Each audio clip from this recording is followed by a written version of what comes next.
The surveillance video shows just the devastation that the mother was experiencing in that moment when she realized her baby has been shot. Seen here in this video, panicked inside a deli. Police say 7-month-old Kaori Patterson-Moore was in her stroller when gunfire erupted just before 1:30 Wednesday afternoon.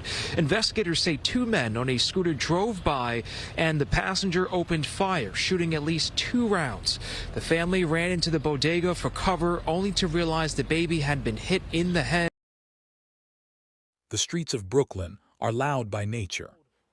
Car horns, sirens, people shouting across corners, music leaking from passing cars. It's the kind of noise that becomes normal until one sound slices through everything else. Gunshots. Not one, not two. Several. And in a matter of seconds, an ordinary afternoon in New York City turned into a nightmare so brutal, so senseless, that even hardened detectives described it as something that shocks the conscience. Because this wasn't a gang leader. This wasn't a criminal caught in a dangerous lifestyle. This was a baby. 7 months old. Kaori Patterson-Moore hadn't even learned how to walk yet. She was just starting to crawl. Just starting to say one word that every mother lives for. Moped. She was sitting in her stroller, wrapped in the safety of her mother's presence, in the middle of a city that never stops moving. A baby who had no enemies, no past, no understanding of violence, no reason to be in danger. And yet on that afternoon, danger didn't come creeping. It came speeding. 2 men approached on a moped, gliding down the street like shadows on wheels. The kind of thing you'd barely notice in Brooklyn until the passenger lifted his arm and pulled the trigger. The bullets weren't aimed at Kaori. They weren't meant for her. But the city doesn't care who a bullet was meant for. The gunfire tore through the air, ripping into a group of people standing on a corner. Panic exploded instantly. People screamed. Bodies scattered. Mothers grabbed their children. Strangers dove behind cars. The world fractured into chaos. Kaori's mother, Lionel Charlesmore, heard the pops and thought they were fireworks. At first, she turned, trying to calm her 2-year-old son, who had been startled by the noise. But then something happened that every parent fears, the moment when you realize the danger is real. Her son had been grazed. A bullet had touched him. And while she was still trying to process that, still trying to keep him from crying, still trying to hold herself together, Lionel looked to her left and saw her baby girl bleeding. Kaori was slumped in her stroller, silent, motionless. And there, in the middle of that busy Brooklyn street, Lionel's world stopped. Because her baby had been shot in the head. The moped sped away, vanishing into the chaos they had created. But just 2 blocks later, the escape didn't go as planned. The moped crashed into a car, throwing both men violently onto the pavement. One of them was injured badly enough to end up in the hospital. And when police arrived, they didn't just find a crash scene. They found the beginning of a murder investigation that would quickly become one of the most heartbreaking cases New York had seen in years. That injured man was identified as 21-year-old Amuri Greene, and investigators believed he was the one who fired the shots. But there was a problem. The second man, the driver of the moped, was gone. He had fled into the streets like smoke. And while one suspect sat in custody, a second one remained out there, somewhere, hiding, running, and knowing that the entire city was now hunting him. 2 days later, that man was found, arrested in Pennsylvania. His name was Matthew Rodriguez, 18 years old, barely an adult. And now, authorities believed he may have played a role in the chain of events that ended with a baby girl dead in her stroller. But even with arrests made, one question still hung over the entire case like a dark cloud. Who were they really trying to kill? Because according to investigators, Greene admitted something chilling. He wasn't aiming at the baby. He was aiming at someone else, meaning Kaori's death wasn't planned. It was worse than that. It was careless, a random casualty of a violent decision made in seconds. A child erased from this world before she even had the chance to live in it. And now, as her family mourns and the city demands justice, detectives are piecing together every detail. Because somewhere behind this shooting is a reason, a target, a motive, and a story that begins on a Brooklyn street corner, but ends with a question that no one can stop asking. How did a 7-month-old baby become the victim of someone else's war? The moment Kaori Patterson-Moore was hit, the world around her didn't stop.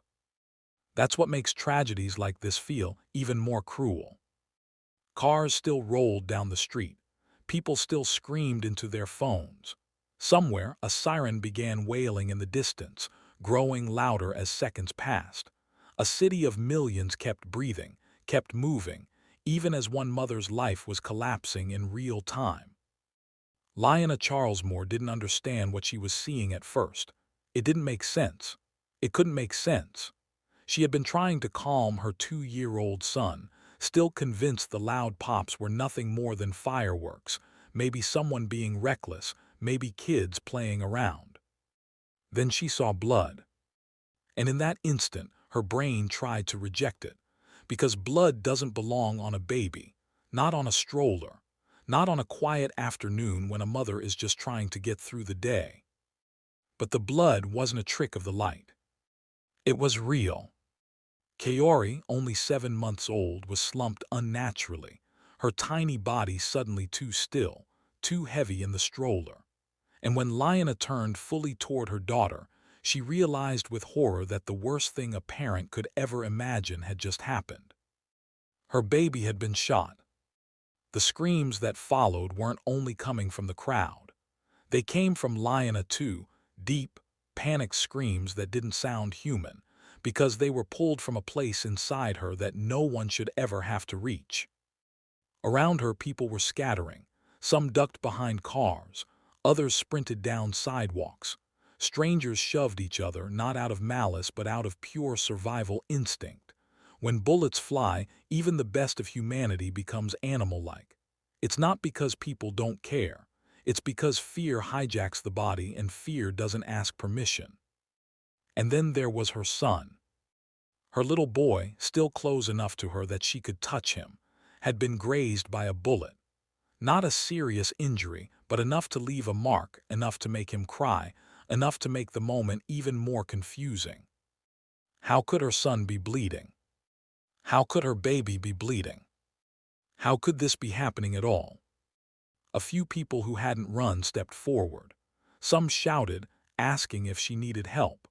Others were already calling 911, their voices shaking as they tried to explain what they had just witnessed. Somebody been shot. A baby got shot. Hurry up, hurry up. And in those frantic calls, you can almost hear the disbelief. Because even in a city that has seen violence for decades, there are still things that don't feel real until they happen. A baby being shot in broad daylight is one of them. When the first police officers arrived, the scene was chaotic. They didn't step into a quiet crime scene. They stepped into panic. A crowd of people pointing in different directions, describing a moped, describing 2 men, describing a gun. Some people were crying, others were shouting, some were trembling with rage. And in the middle of it all, a mother stood over a stroller, her hands trembling, her face twisted in terror, unable to accept what she was looking at. The officers moved quickly. They called for an ambulance, pushed the crowd back, and began trying to understand what had happened. But the street was full of noise. Everyone had a version of the story. Everyone had seen something. Everyone had heard something. But one detail remained consistent. 2 men on a moped. One driving. One riding behind him. And the one in the back had raised his arm and fired into a crowd. It wasn't random firing into the air. It wasn't warning shots. It was aimed, directed, intentional. But the bullets didn't care about intent. They tore through flesh and air with the same cold purpose. And as Kaori was rushed away, the NYPD began moving like a machine that had been built for moments like this. Because in New York, there is no time to waste. Not when a shooter is still out there. Not when a baby is dead or dying. Not when the streets are full of witnesses and cell phones and security cameras. The first few minutes after a shooting are everything. They canvassed the area. They started asking for surveillance footage. They listened to witnesses. They tried to get a description. And in a city like Brooklyn, where cameras are everywhere, from businesses, from street poles, from apartment buildings, detectives knew the truth was likely recorded somewhere. But before they could even begin to piece together the full story, another call came in. 2 blocks away. A crash. A moped had slammed into a car, and the men on it had been thrown violently to the pavement. Suddenly, what looked like an escape had turned into a mistake, the kind of mistake that ends careers, the kind of mistake that ends lives. When officers reached the crash scene, they found exactly what they feared they would find, evidence connecting it to the shooting. The moped matched the description, and one of the men was injured badly enough that he couldn't run. He was bleeding, disoriented, and despite whatever adrenaline had been driving him minutes earlier, his body had betrayed him. Police detained him immediately. His name was Amuri Greene, only 21 years old, young enough to still be considered barely an adult, yet old enough to know what a gun does, old enough to know what happens when you pull a trigger in a crowd. Greene was transported to a hospital because of his injuries, but he wasn't treated as a victim. He was treated as a suspect.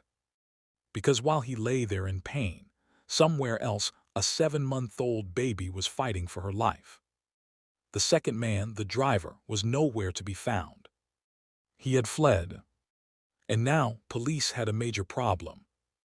They had one suspect in custody, but they didn't yet have the full picture. They didn't know who the intended target was. They didn't know what the motive was. And they didn't know where the driver had gone. And in cases like this, the driver matters. The driver is not just someone giving a ride. The driver is part of the crime. He is the one who controls the movement, the escape route, the timing. The driver is the reason the shooter can focus on firing without thinking about getting away. Which meant that somewhere in Brooklyn, a man was running, hiding, and possibly planning his next move. Meanwhile, the news began spreading through the city at the speed of shock. A baby had been shot. A baby had died. And as the story began hitting social media, the reaction was instant. People were furious. Parents were terrified. Some people didn't even want to believe it was true. Because in a city full of violence, the death of a baby feels like a line crossed, like something so evil that it breaks the normal pattern of crime. It wasn't just another shooting. It was a nightmare. The NYPD commissioner spoke publicly and called it what many were already thinking: a tragedy, a crime that shocked the conscience. But for Kaori's family, those words weren't enough. Words never are, because no matter how strong the language, nothing can undo what happened. Nothing can rewind the stroller back to a safe moment before the gunfire. Lionel Charles Moore later told reporters something that made the story even more heartbreaking. Kaori had just started to crawl. She had just started saying "mama." That word, mama, was one of the last things she had begun learning in her short life. And now, her mother would be forced to live with the memory of that word, knowing it would never be said again. For detectives, however, grief couldn't slow them down, not yet. Because now they had a man in custody, and they had to know what role he played. At the hospital, Greene was guarded by police. He wasn't free to leave, and as soon as he was stable enough, investigators began questioning him. In cases like this, the interrogation is a delicate balance. They need information quickly, but they also need to build a case strong enough to hold up in court. One mistake, one procedural error, and a defense attorney could tear it apart. But Greene was young, injured, likely scared, and police believed he talked. According to a court complaint, Greene admitted something that made the case even darker. He said he wasn't aiming at the baby. He was aiming at someone else.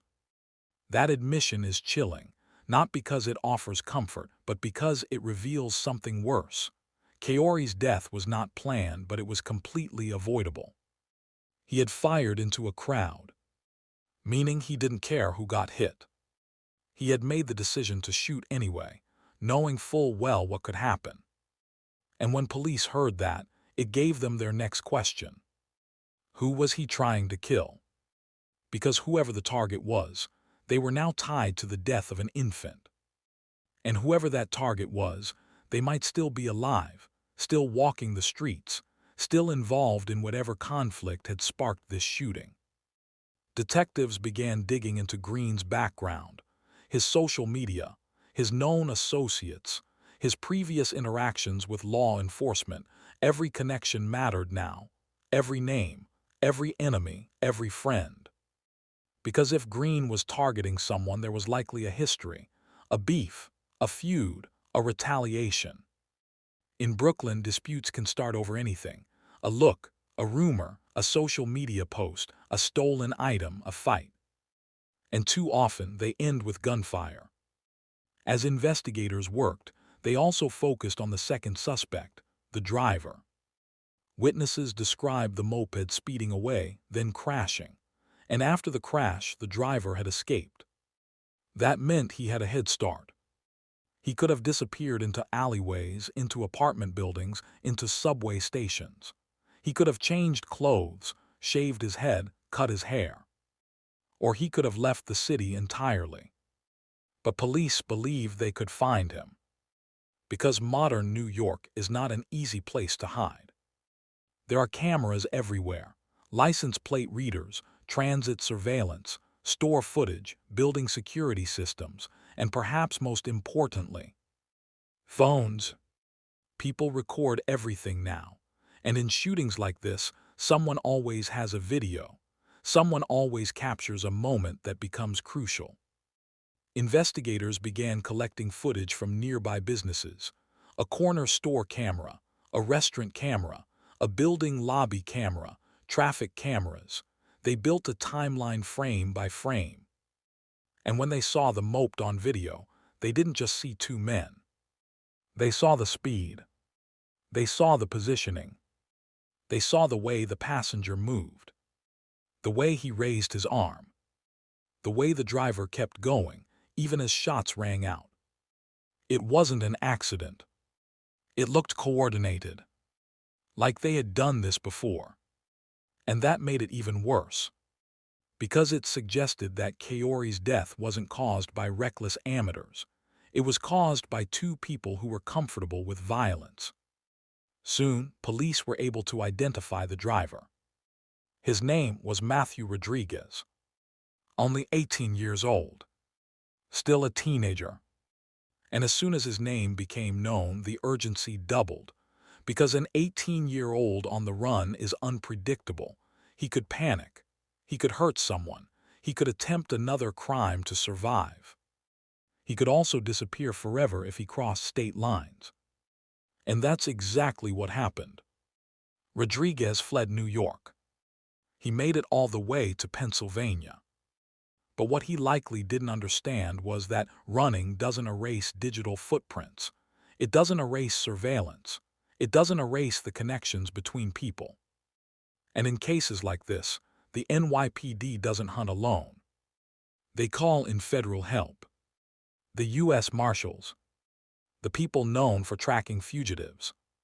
Together they closed in. And on Friday, just 2 days after the shooting, authorities announced it. Matthew Rodriguez had been captured. Arrested in Pennsylvania. The second man on the moped was now in custody.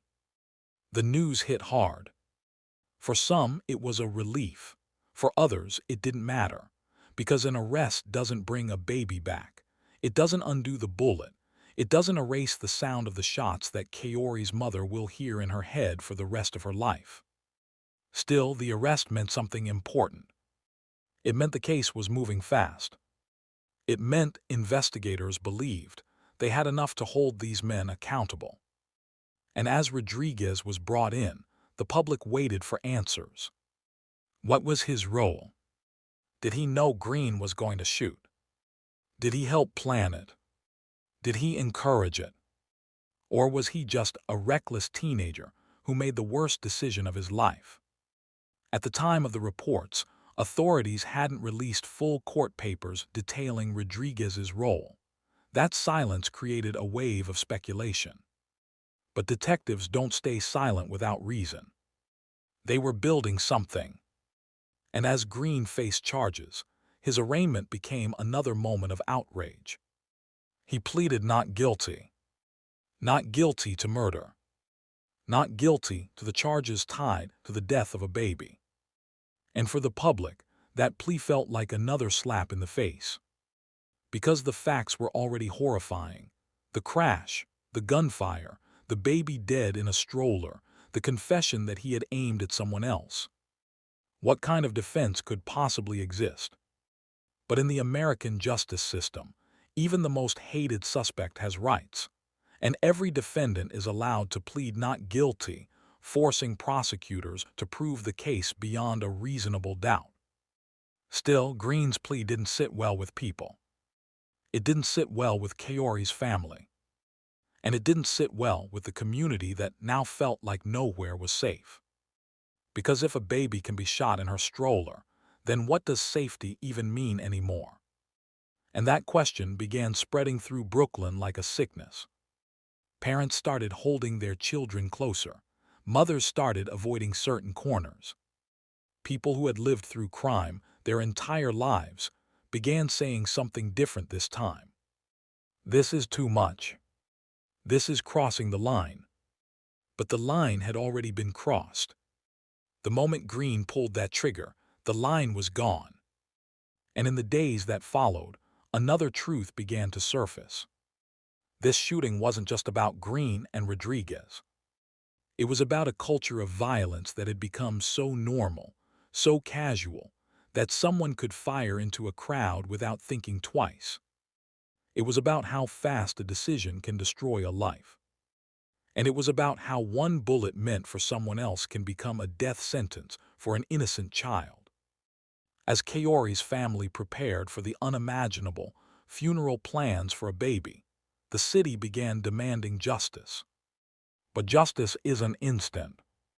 Justice is slow, painful, and complicated. Because now prosecutors had to do more than arrest two men. They had to prove intent. They had to prove coordination. They had to prove the chain of events that led from a moped ride to a dead infant. And most importantly, they had to uncover the person Greene was aiming for. Because if Greene truly had a target, that person might hold the key to the motive.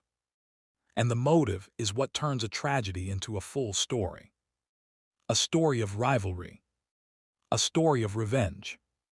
A story of street conflict. A story that didn't begin the day Kaori died, but long before it. And as detectives started pulling apart Greene's life, Rodriguez's life, and the people around them, they realized something unsettling. This wasn't just a random shooting. It was the result of something building beneath the surface. Something that had been growing quietly. Something that finally exploded in the worst possible way. And somewhere in Brooklyn, someone knew exactly why Greene fired that gun. Someone knew what the target was. Someone knew what started this. And the deeper investigators dug, the more it became clear. Kaori's death was not just a tragic accident. It was a consequence. A consequence of choices, violence, and a world where human life had become cheap. But the story was far from over. Because while the arrests gave the public a sense of closure, prosecutors were about to uncover something that would make this case even more disturbing. And it would all come down to one question. Who was Greene trying to kill? And why the city didn't sleep after Kaori Patterson-Moore died? Even in a place like New York, where violence has become something people learn to live around, this felt different. It wasn't just another shooting report scrolling across the evening news. It wasn't just another crime scene wrapped in yellow tape. This was a baby in a stroller.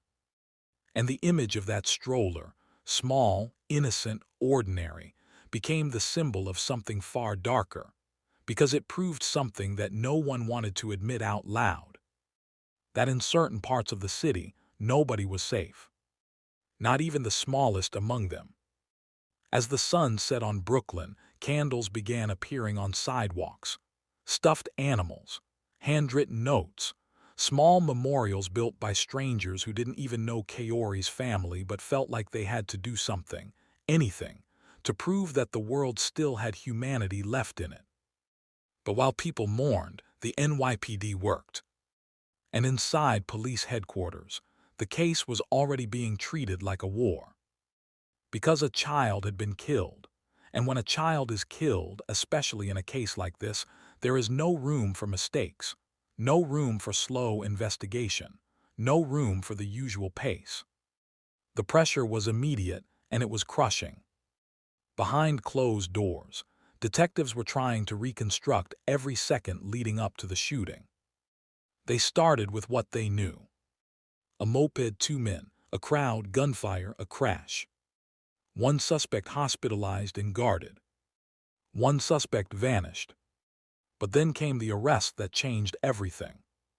Matthew Rodriguez, the 18-year-old believed to be the driver, was captured in Pennsylvania just 2 days after the shooting. That fact alone raised a major question. Why Pennsylvania? Why run there?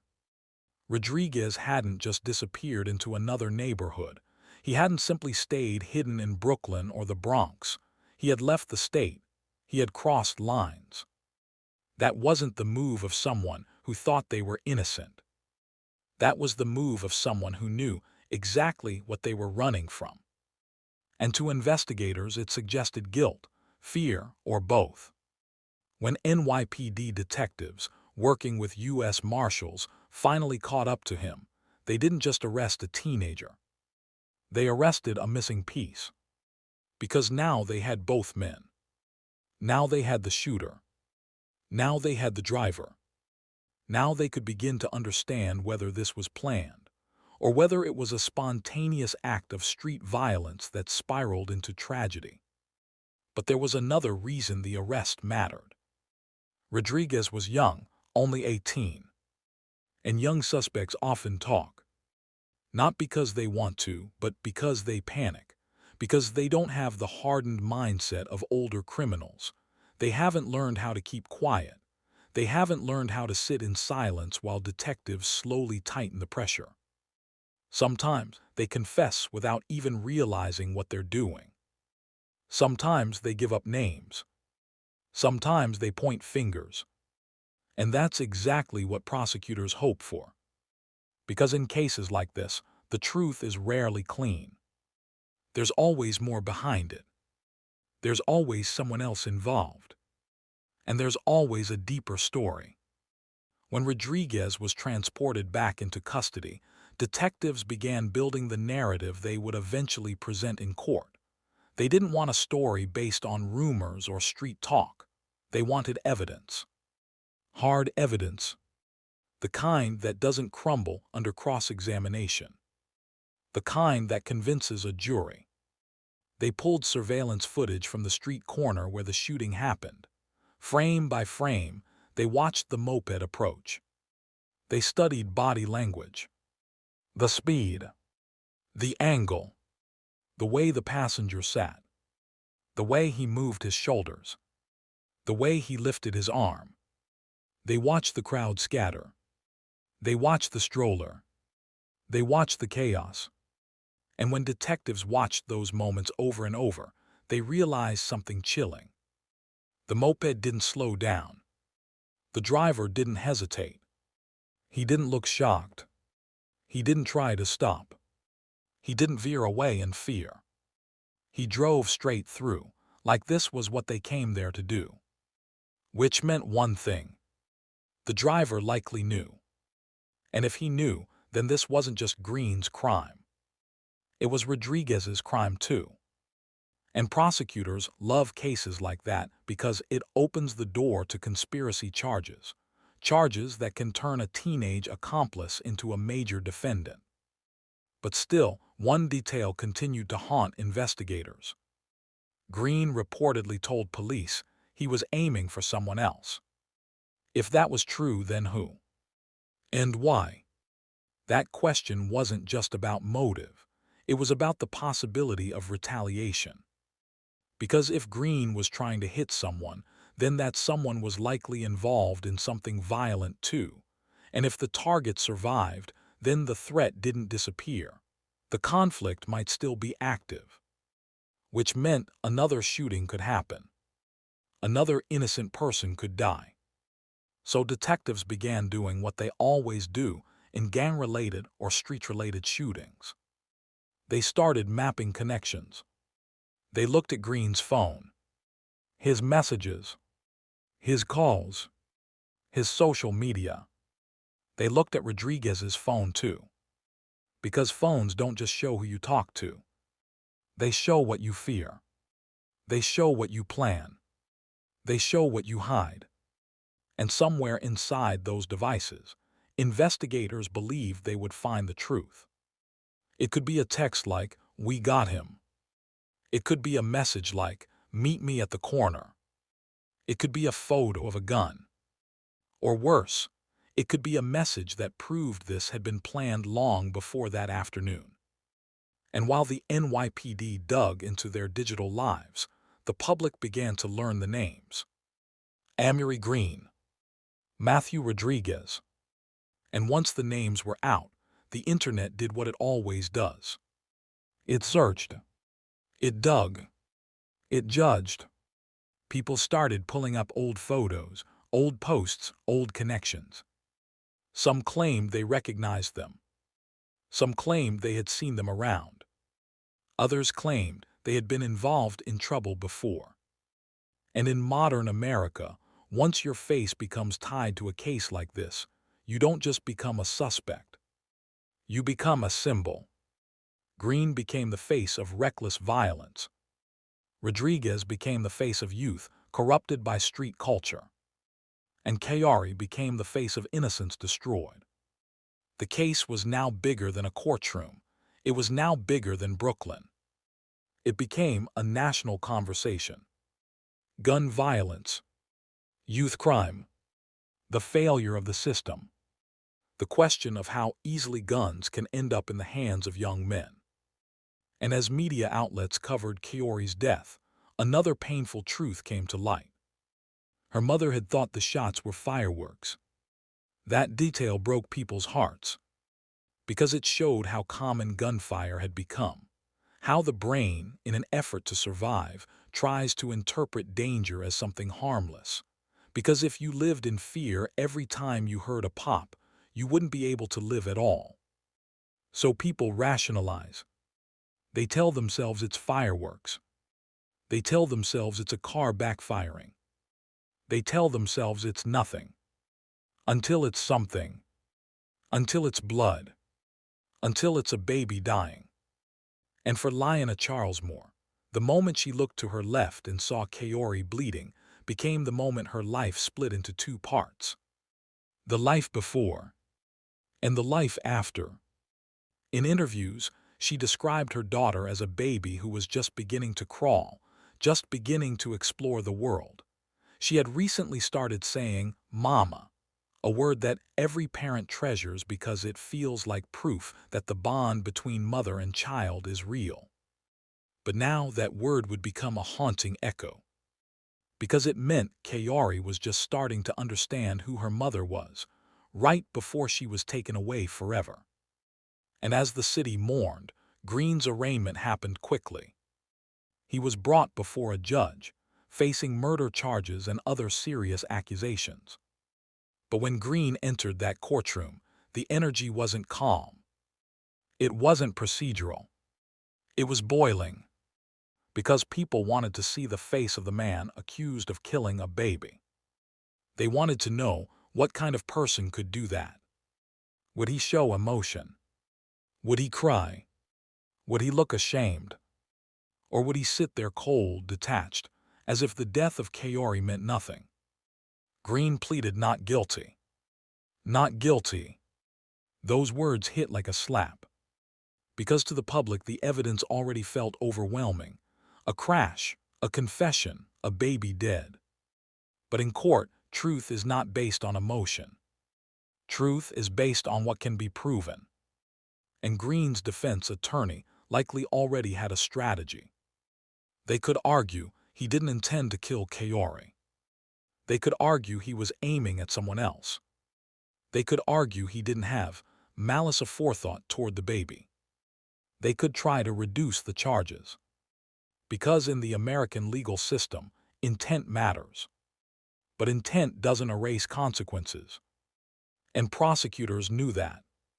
That's why Greene was held without bail. Because the court saw him as a danger.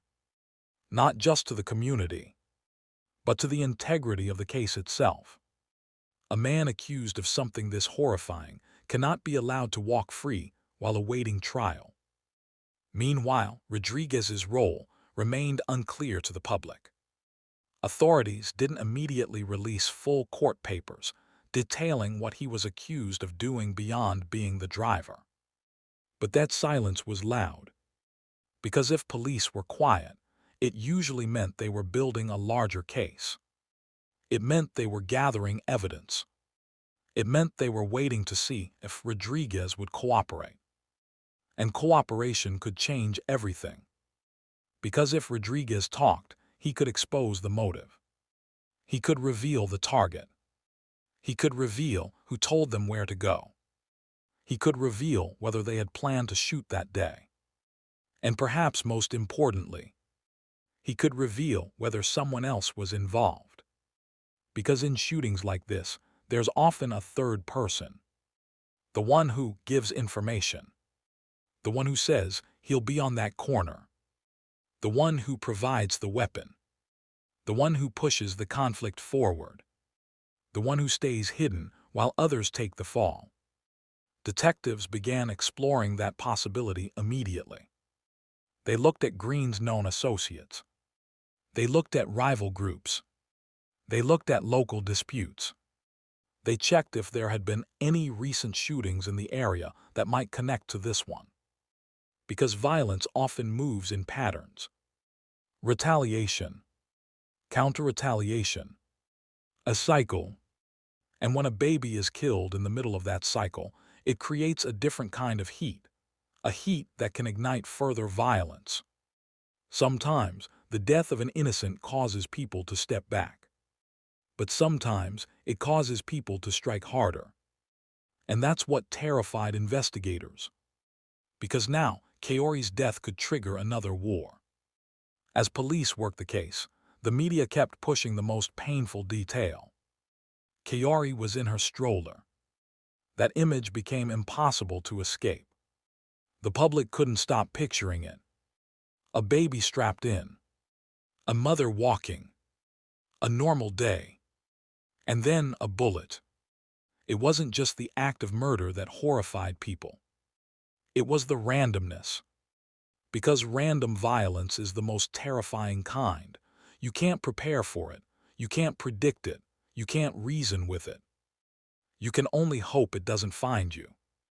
And for Kaori's family, hope had failed. In the days after the shooting, as investigators continued building their case, they began interviewing witnesses more deeply. People who had been on that street corner. People who had been standing near the crowd Greene allegedly fired into. And witnesses, shaken and afraid, described the same thing. The moped came fast. The shooter fired quickly. And it felt like it was over in seconds. That speed mattered. because speed suggests planning. It suggests they knew where they were going. It suggests they didn't want to linger.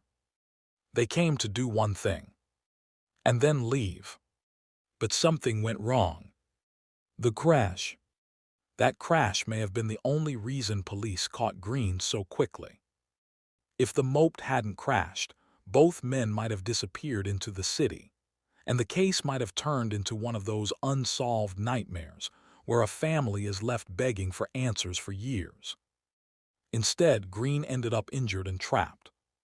And that crash, that split-second mistake, became the reason investigators were able to start building justice for Kaori. But even with arrests, detectives were still chasing the bigger story. Because Greene's saying he was aiming for someone else wasn't just a statement. It was a confession of motive. It meant there was a conflict behind the shooting. And until police understood that conflict, they couldn't be sure the danger had ended. The community, meanwhile, was boiling with anger. People demanded harsher sentencing. People demanded gun control. People demanded police presence. Some blamed politicians. Some blamed the courts. Some blamed the culture. Some blamed the parents of the suspects. Because when a baby dies, the blame spreads like fire. Everyone wants to find a reason. Everyone wants to find something to hold responsible. But the truth is often simpler and uglier.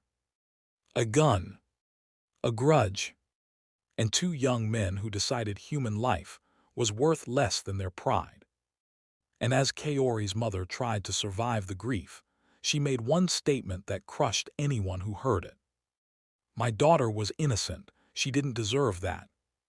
That sentence was obvious. And yet it was everything. Because it reminded the world that Kaori wasn't just a headline. She wasn't just a victim number. She was a baby who had a personality, a baby who was learning, a baby who was starting to crawl, a baby who was starting to speak, a baby who had a future. And now that future had been stolen. By a bullet that wasn't even meant for her. As the case moved forward, prosecutors began preparing for what could become a long legal battle. Greene's defense would likely argue that he didn't intend to kill a baby, that the baby was an accident, that the intended target was someone else. But prosecutors would respond with a brutal reality. When you fire into a crowd, you accept the risk of killing anyone. That is the definition of depraved indifference. That is the definition of recklessness, so extreme it becomes murder. And in New York, that kind of argument can stick. Because you don't get to claim innocence when you choose to pull the trigger in public. And then there was Rodriguez, the teenager who ran, the teenager who drove, the teenager who ended up caught in another state. His role would become a major focus. Because if prosecutors could prove he knowingly assisted the shooting, then he wasn't just a driver. He was a partner. And if he was a partner, then Kaori's death was a shared crime. And that meant the case would become even more explosive. Because now it wasn't just about one man with a gun. It was about two young men, moving together, hunting someone down in broad daylight. And that raised another terrifying possibility. What if they had done it before? What if this wasn't their first ride? What if the streets of Brooklyn had already been their hunting ground? That question lingered.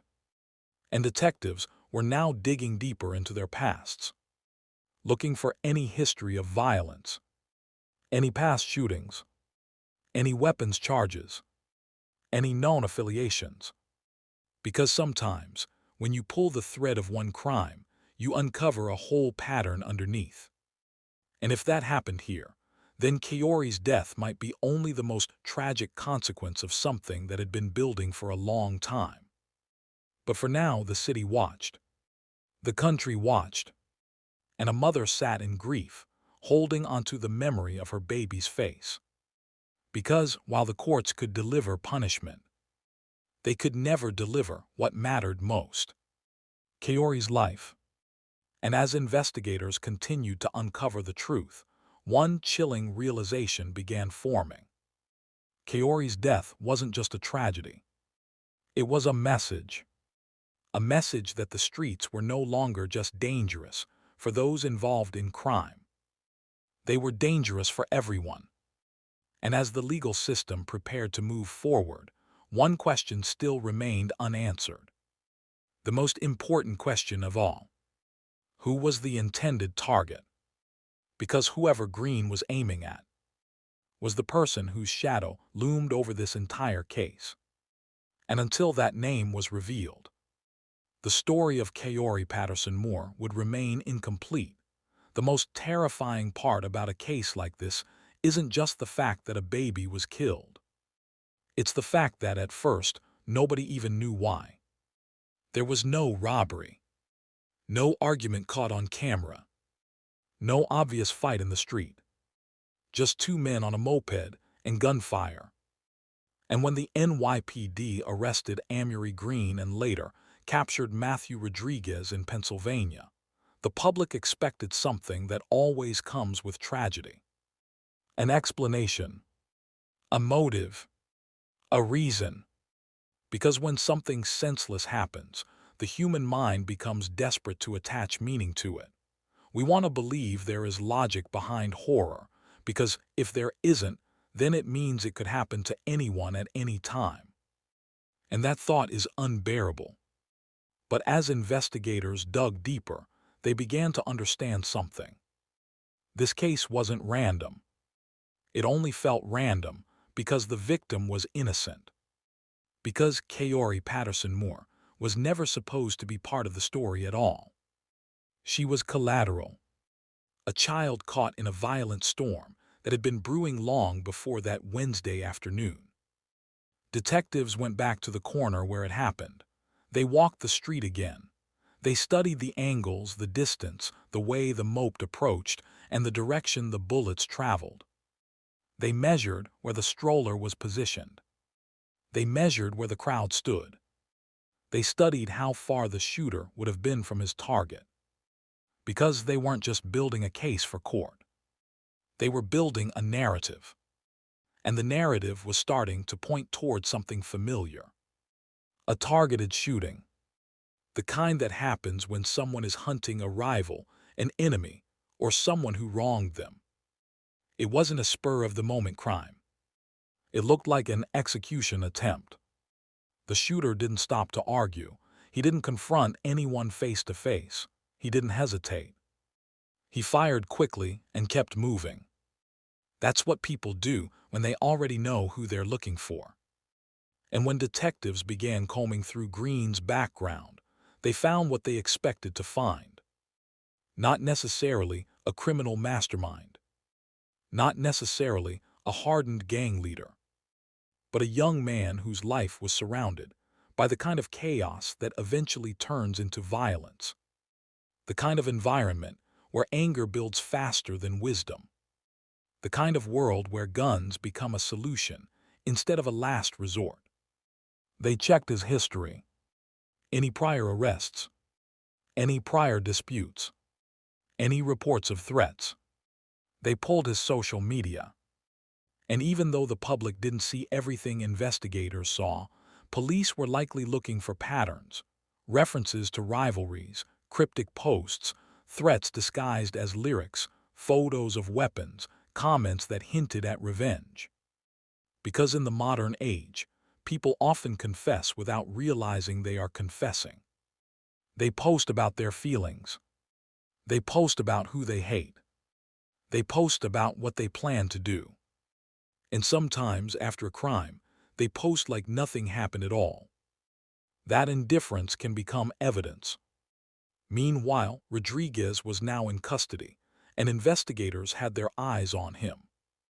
Because if Greene was the shooter, Rodriguez was the key. Rodriguez was the one who drove the moped. Rodriguez was the one who fled. Rodriguez was the one who made it out of New York and tried to disappear. And when someone runs like that, it usually means one of two things. They are guilty, or they know they're connected to someone who is guilty. Either way, prosecutors could use it. But what the public didn't realize at first was that Rodriguez's arrest wasn't just about finding him. It was about what would happen after they found him. Because the legal system has a way of squeezing the truth out of people. Not with violence, not with threats, but with consequences. An 18-year-old facing charges tied to the death of a baby is suddenly staring into a future that looks like a cage. And when a teenager realizes that their entire life might end before it even begins, their loyalty becomes fragile. That's when deals happen. That's when cooperation becomes a weapon. And that's when the truth starts to leak. Investigators began building a case that could link Rodriguez directly to the shooting. They weren't satisfied with simply labeling him the driver. They wanted proof that he knew exactly what Greene planned to do. Because if Rodriguez claimed he didn't know Greene was going to shoot, his defense could try to paint him as a frightened kid who got caught up in something bigger than him. But prosecutors knew that wouldn't sit well with the public. Not when a baby was dead. So they focused on the details. Where did the moped come from? Who owned it? Was it stolen? Did they plan the route? Did they scout the corner beforehand? Were there messages between them discussing where to go? Did Rodriguez pick Greene up intentionally? Did he stop at any location to meet someone? Did they communicate with someone else before the shooting? These details matter, because every detail can prove premeditation. And premeditation turns an already horrifying case into something even worse. It turns reckless violence into deliberate hunting. And the more evidence prosecutors collected, the more the case began to look like something that would not fade away quietly. This wasn't just a headline for a week. This was going to become one of those cases people remember for years. Not because of the suspects, not because of the courtroom drama, but because of Kaori. Because her death had become a symbol of the country's failure to protect its children.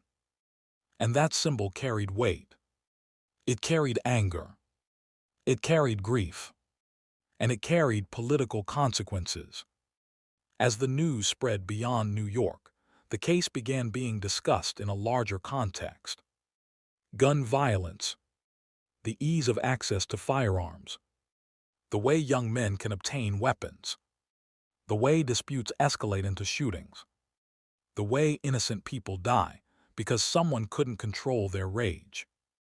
And while politicians argued on television, Kaori's family was living inside a nightmare.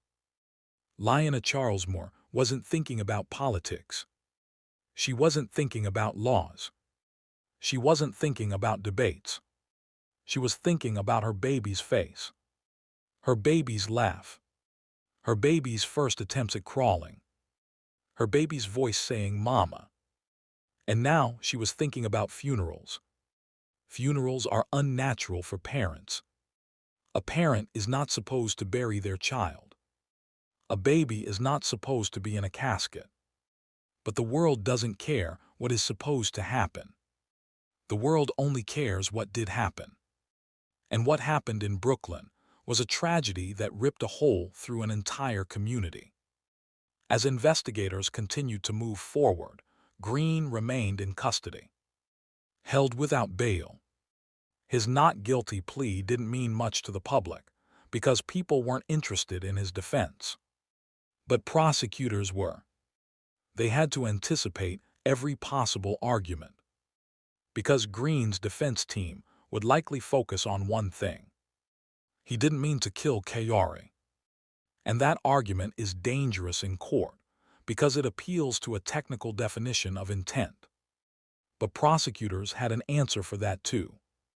Intent isn't just about who you aim at. Intent is about what you choose to do.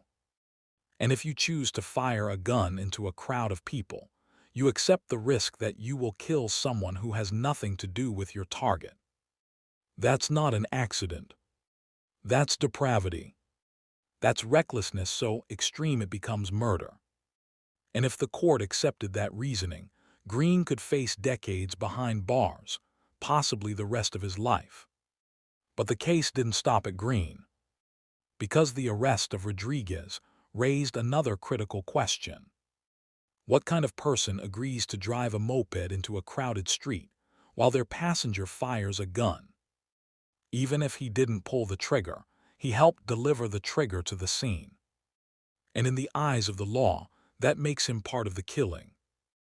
Rodriguez's lawyers would likely argue that he was pressured, that he was young, that he didn't understand what would happen. But again, prosecutors had an answer. He fled. He didn't stay. He didn't call police. He didn't try to help. He ran. And he ran far enough to cross state lines.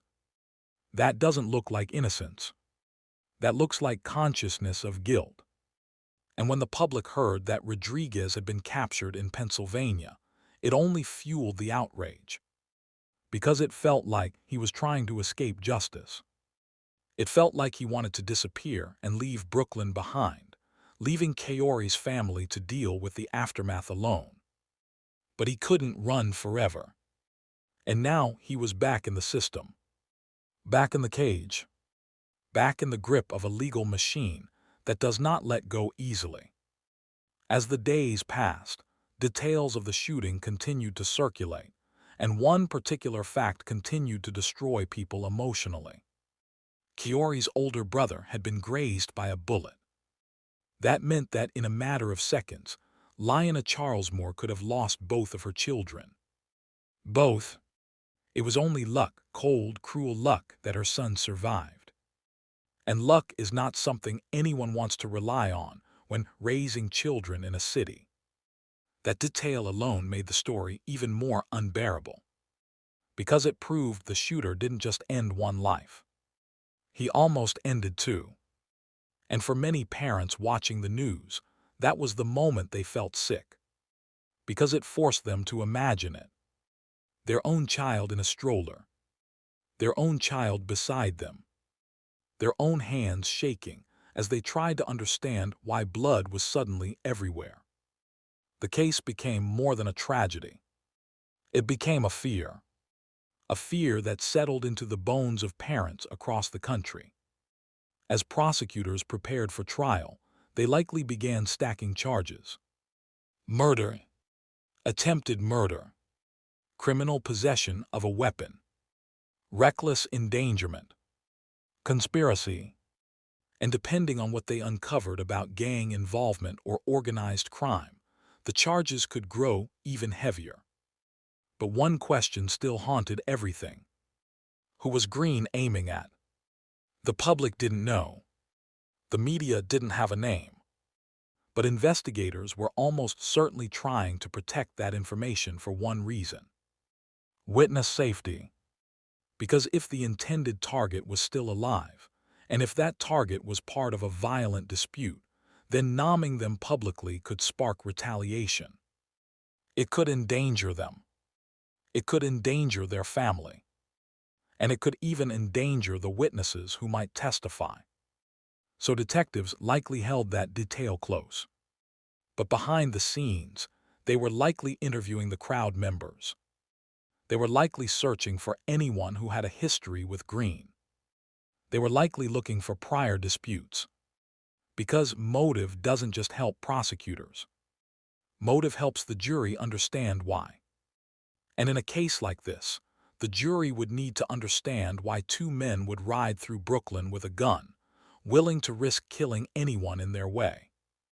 But even without a public motive, the case had already reached a point where the legal outcome felt inevitable. Because the evidence was strong. There were witnesses. There was surveillance. There was a crash that tied the suspects to the moped. There was Greene's alleged admission that he was aiming at someone else. And there was the undeniable fact that Kaori died. The defense could argue about intent all day. But they couldn't argue about what happened. A baby was shot in the head. And she didn't survive. That is the kind of fact that changes everything in a courtroom. As time passed, the story began shifting from the streets to the courts. And this is where cases like this take on a different kind of darkness. Because while the public wants justice fast, the legal process moves slowly. It crawls. It drags. It delays. There are hearings, evidence reviews, legal motions, bail arguments, plea negotiations. And sometimes, families are forced to sit through every step, reliving the horror again and again. They hear the details. They see the photos. They listen to attorneys argue over technicalities, as if Kaori's death is just another case file. But for Liana, it was never just a case file. It was her baby. And the emotional weight of that reality is crushing. Because court is not built for grief. Court is built for procedure. And procedure can feel like cruelty when you are mourning. Still, the arrests gave Kaori's family one thing they desperately needed. A direction. A target for their pain. Because grief without accountability becomes unbearable. It becomes rage. It becomes emptiness. And now, at least, there were faces attached to what happened. There were names. There were suspects who would have to answer for what they did. But the truth is, no prison sentence can ever match what was taken. Kaori's life was not worth years. It wasn't worth decades. It wasn't worth life in prison. Her life was worth everything. And she was gone. In the aftermath, the case became a rallying cry for gun control advocates. The media referenced research showing firearms as a leading cause of death among children and teens. The tragedy became another statistic in a growing list of horrors. But statistics don't cry. Statistics don't scream. Statistics don't hold their dying child in their arms. Only parents do. Only families do. Only human beings do. And that's why this case struck so deeply. Because it wasn't just about crime. It was about humanity. And the way humanity fails. In the end, Amuri Greene sat in custody, facing murder charges, held without bail. Matthew Rodriguez sat in custody too, awaiting charges that would likely define the rest of his life. Two young men, barely out of their teenage years, now facing the possibility of spending the rest of their lives behind bars. And while many people looked at them and saw monsters, others saw something else. A warning. A warning about what happens when violence becomes normal. A warning about what happens when guns become easy. A warning about what happens when anger becomes more important than life. Because Greene may have been aiming for someone else. But the bullet didn't care. And Kaori didn't have a chance. No chance to grow. No chance to walk. No chance to run. No chance to say mama again. Her story ended before it truly began. And what makes it even more haunting is that her death was never the plan. She was never the target. She was just there. A baby in a stroller. On a Brooklyn street. On an afternoon that should have been ordinary, but became unforgettable. Because somewhere, in a split second, a young man made a decision to fire into a crowd. And that decision turned into a tragedy that would follow Brooklyn forever. A tragedy that would leave one mother with a wound no justice system can heal. And a tragedy that left the rest of the world with one question that echoes louder than the gunshots themselves. If a baby can be killed like this, then who is safe? And what does it say about the world we've built? Because Kaori Patterson-Moore's story is not just a story of crime. It's a story of innocence lost. And it's a reminder that sometimes the deadliest violence is not the violence meant for you, but the violence that doesn't care who you are.